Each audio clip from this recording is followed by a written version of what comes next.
I'm happy to do it for you. That's why I'm here. You know, this has been fucking crazy. I'm happy to be back. Happy to be back. We're trying to do the show a little bit more often than we were. As you see, Manny is still not here. We're trying to figure things out. I know how it is.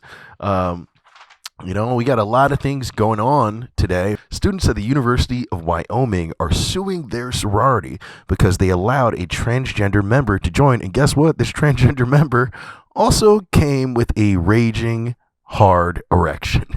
Yes, that is true. You were hearing this right. Supposedly, this new member, who I believe they didn't even reveal their name, I guess because of privacy or whatever, was admitted into the sorority and supposedly had two separate incidents. One where this person was in the house and was supposedly giving menacing looks to some of the girls, and a second incident where this person was also changing with the other girls and supposedly visibly had an erection. This is a hell of a situation, This is what we call a Mrs. Doubtfire situation, or in the black community, what we call a Joanna man.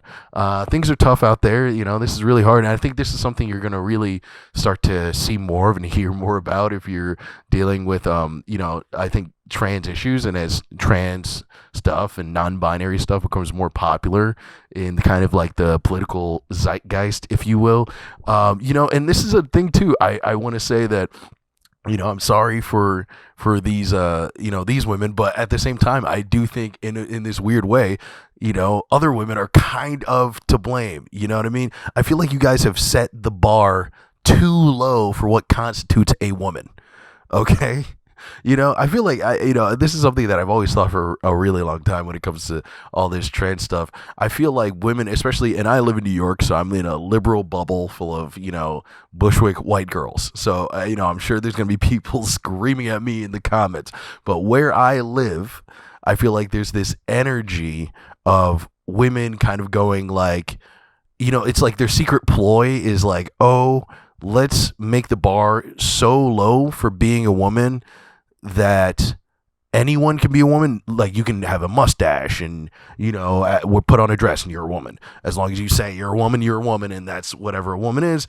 Because if we do that, then we won't have to concentrate as much on attractiveness as real women, and this will allow us to live more full lives. That's something I see as honestly very logical and pretty truthful. I mean, the way women are treated in this world, honestly, is super fucking shitty. And they do have to concentrate on looks on a constant fucking basis. So I get it, and I understand that issue.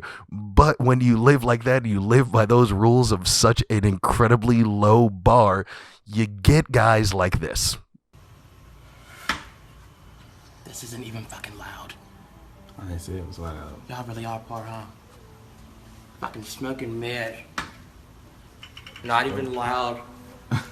Slow I say. Okay, you get guys who show up in a pair of sweats and a blonde wig and say, "Let me into the sorority." These are things that I feel like you can make this. Right now this is terrifying. 10 years ago, this would have been a sitcom. I don't know what's happening to this country and where we're going, but I love to see it. It's interesting. I love for once not having to have a podcast only talking about how stupid rappers are.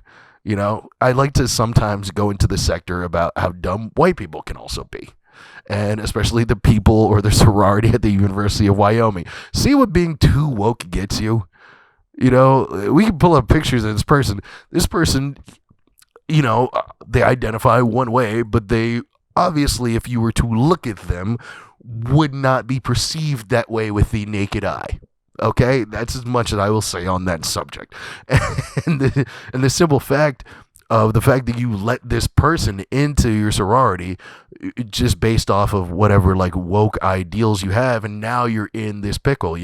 This reminds me of a time. This is this is a classic example of white liberalism and their chickens finally coming home to roost. They're like, believe it or not, take it from a black guy, you can, as a white person, you can be too nice. These are things that do happen.